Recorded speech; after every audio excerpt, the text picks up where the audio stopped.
What up, Ho Biscuits? It's your girl Skitten, back at it again. I have a story for you. Mm-hmm. So you know how I just went to the bathroom, right? That's disgusting. And, okay, I know this is starting out Gross. with TMI, guys. I'm so sorry. Ew. Okay, so you know how I just went to the bathroom, right? Gross. And so I go to the bathroom, whatever. I go to wash my hands, and we have two things by our sink. Yes, we do. And you know how I have a cut on my hand? Yeah. Well, two cuts, technically. So I go to wash my hands, and I squirt the stuff out, and I'm like lathering it, and it's not lathering. Mm-hmm. And then my hand starts burning. Yeah. Because we have soap and also hand sanitizer by our sink. Yep. So I washed my hands in pain with hand sanitizer. Washed her hands with pain and suffering. And now my hands smell like freaking rubbing alcohol. Okay. It's just like, But what did I do to deserve this? I don't deserve this. Well, first of all, you're pretty mean to people on the internet, so you kind of deserve that. Skitten.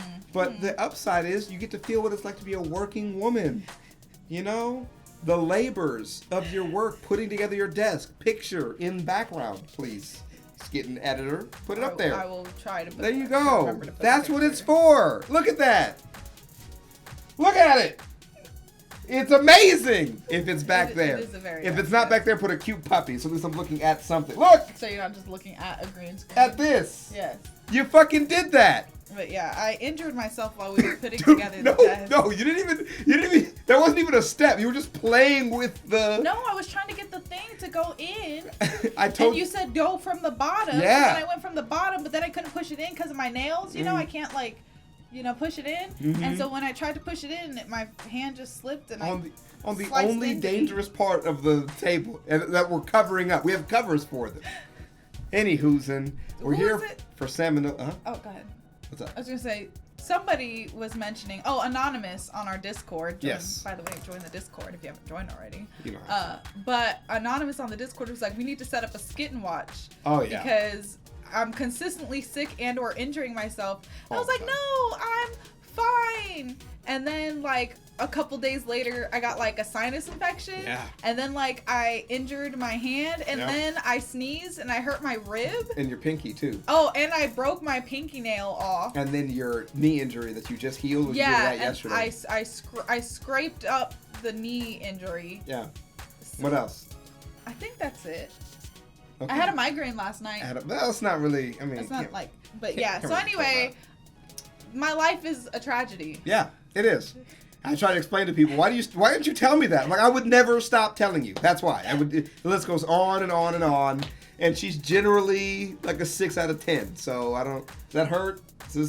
Ow, that actually did hurt. There you go. So that's what it's like. I am generally a content person, so. Right. You also sleep in funny positions and hurt yourself constantly. So you should see her at the gym. She's a real gym. And then I'll be like, hey, you're doing that wrong. Don't. You'll hurt yourself. And she'll be upset that I'm telling her what to do, then injure herself. So. Anti-Who'sins. Yeah. Hope you guys are doing well. Hope you guys are staying safe and sanitized. Mm-hmm. We are here to watch some salmonella. I thought you were going to say something after that, and you didn't say anything. So that's just this really awkward silence. I was like, that was a weird period. Why'd you put a period there? Because I thought you were going to say something. Salmonella Academy. Have you ever wanted to just kill the president? Well, we're here to watch stories of people who did and tried. Can you not? The presidential assassination, nobody talks about. Can you not talk about that on my channel? Murder, stab. You only do this on my channel. You ever want to gut and hang a president? Here are people who tried. Look, Kathy Griffin, I'm going to need you to roll it back. Good. You ever heard of Misery? I wanted to do that to... No, that's Kathy Bates, stupid. Wrong, Kathy? Anti-Who'sins, without further ado, let's go ahead and get started. Stop doing that every time you play a video. It's my trademark now. That's not your trademark. It is. You stole that. Tag the creator. It's my trademark now.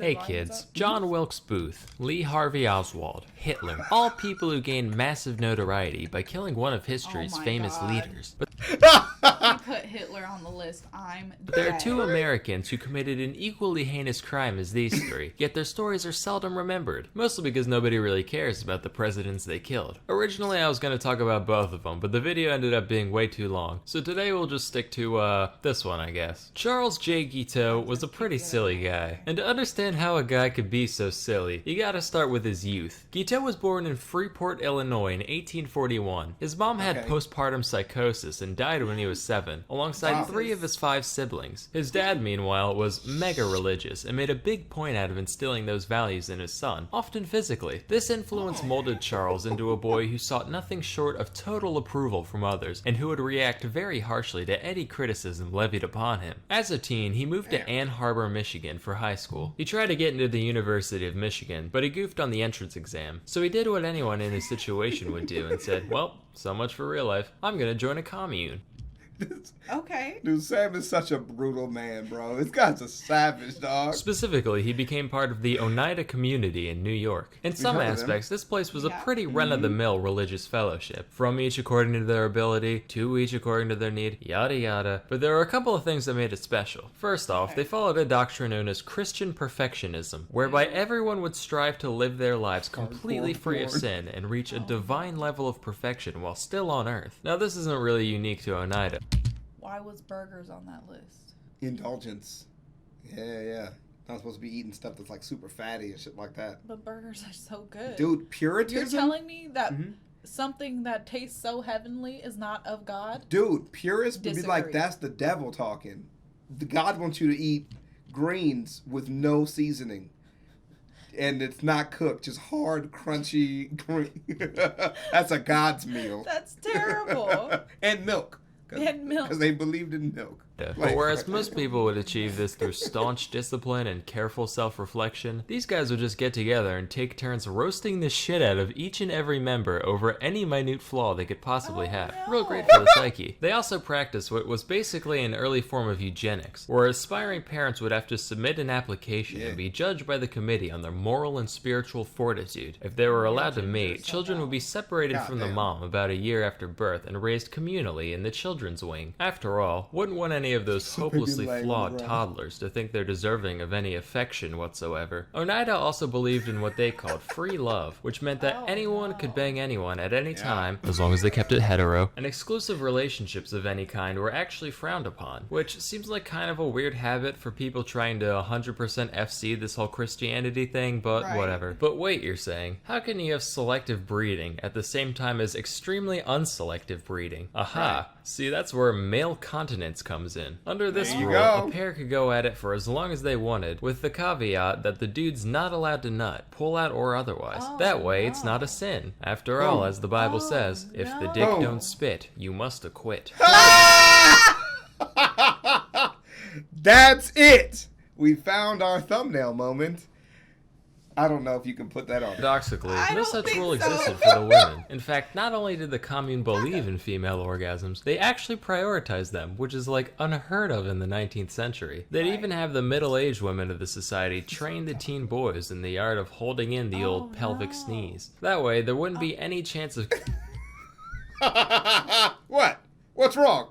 What's the problem here? What? You look so distressed. But the little fucking ears look so cute on your head. What the fuck? It's hilarious. How do you... I just... Yeah, sure. So, like, salmonella's brain, right? Like, how does that shit work? Like... Because I could think of a lot of different terms for coming, right? But pelvic sneeze... Pelvic sneeze is not one of them. That's a good one. So disgusting. That's it. That's gross.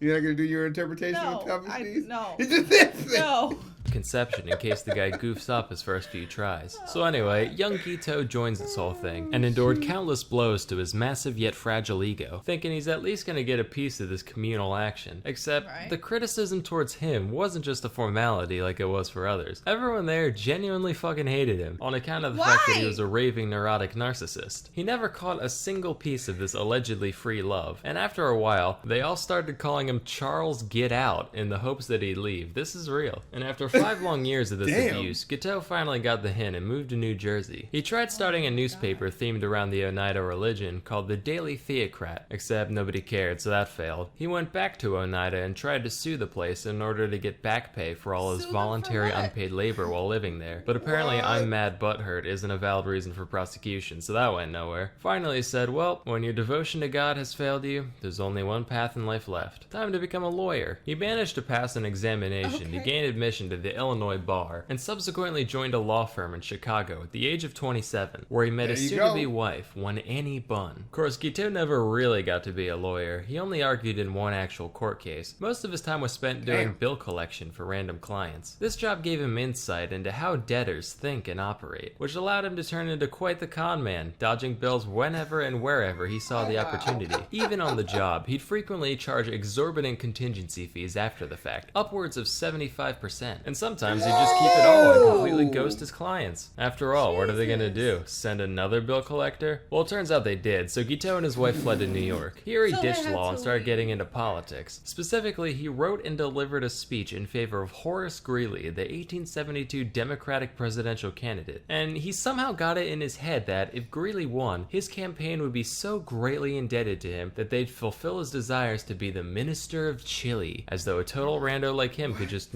name a job and it would be his. In reality, the speech was an incoherent mess heard by next to no one, and Greeley lost by a landslide. As the years passed, Annie got real sick of living life on the run with a broke-ass bitch, and Charles was none too keen on her weighing him down either. But back in the day, you couldn't just divorce someone willy-nilly. You needed a valid reason for it. So Charles concocted the brilliant scheme of banging a prostitute and then having her testify in court. The plan worked, with the pair successfully divorcing in 1874, and the only downside was syphilis. Whoops. Gitout started dabbling in theology again around this time. He published a book called The Truth, which was almost entirely plagiarized directly from John Noyes, the founder of the Oneida community. But despite being a man of God, Gitout was still very much a two-time varmint, and moved frequently in the dead of night to keep collectors off his tail. His brother caught wind of this and wrote him a letter basically saying, hey, maybe you should pay your bills now and then so you can be, a functioning member of society. To which Charles replied, and I quote, find $7 enclosed.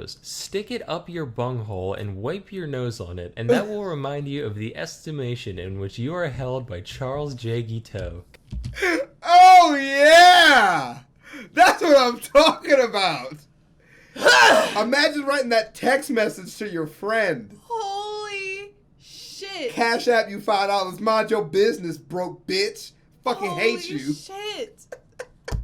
Why? What did your brother do to deserve this? Not minding his business. Don't you ask me about mine, worry about yours. Here's $7, broke motherfucker. Why was it exactly $7? Why 7? That's a lot of money, too. I was gonna say, you couldn't just give him $1? Damn. Bro, that's a lot of money to talk shit. Oh my god. That is comedy to me. Oh my god. Stick it up your bunghole and wipe your nose on it. That's funny.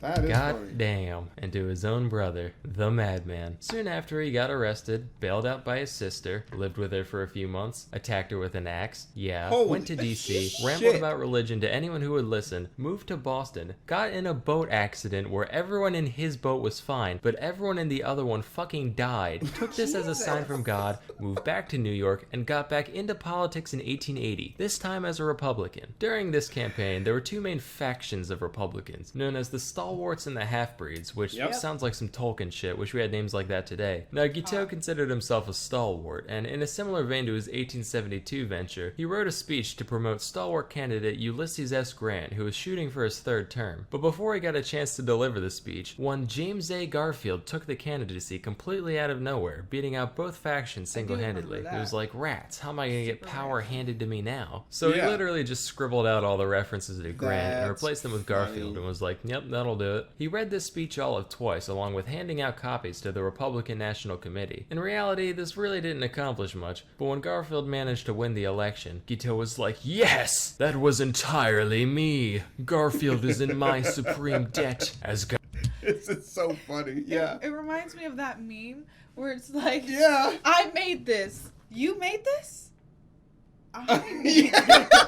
You know what I'm thinking of? Is the one where from The Office that's got the guy in the suit, and then it's got Michael like shaking his hand with like a mullet. He's like, you know, like all fucked up. Like, yeah.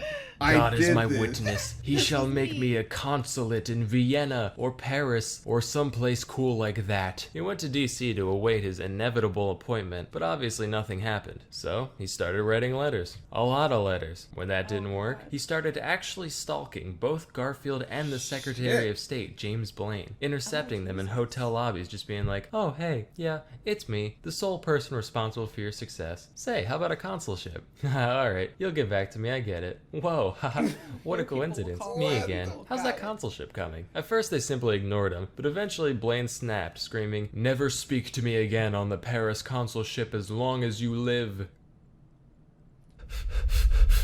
Damn you, Garfield!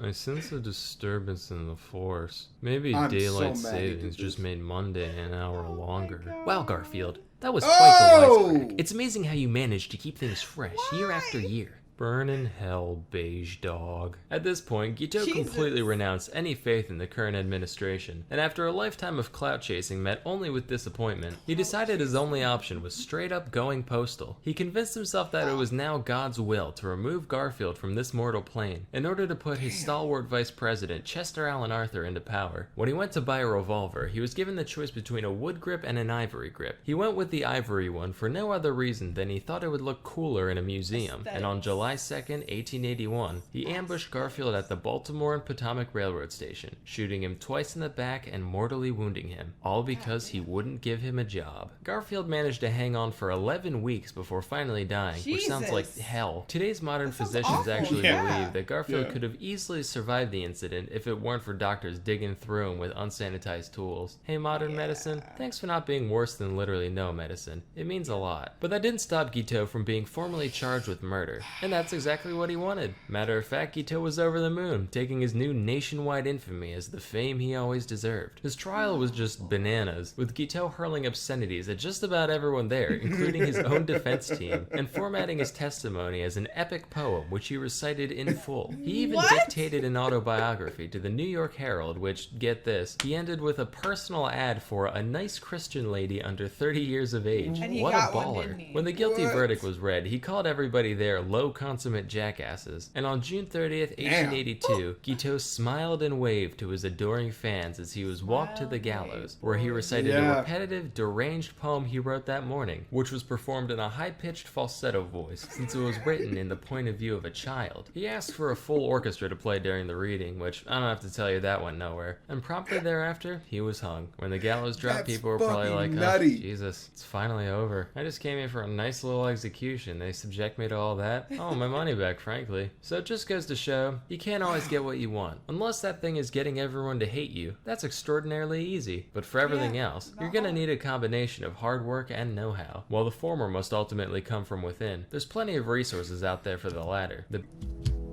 That was one of the craziest, insane, enjoyable stories I've ever heard in my life about an assassination. That shit was wild. Yeah.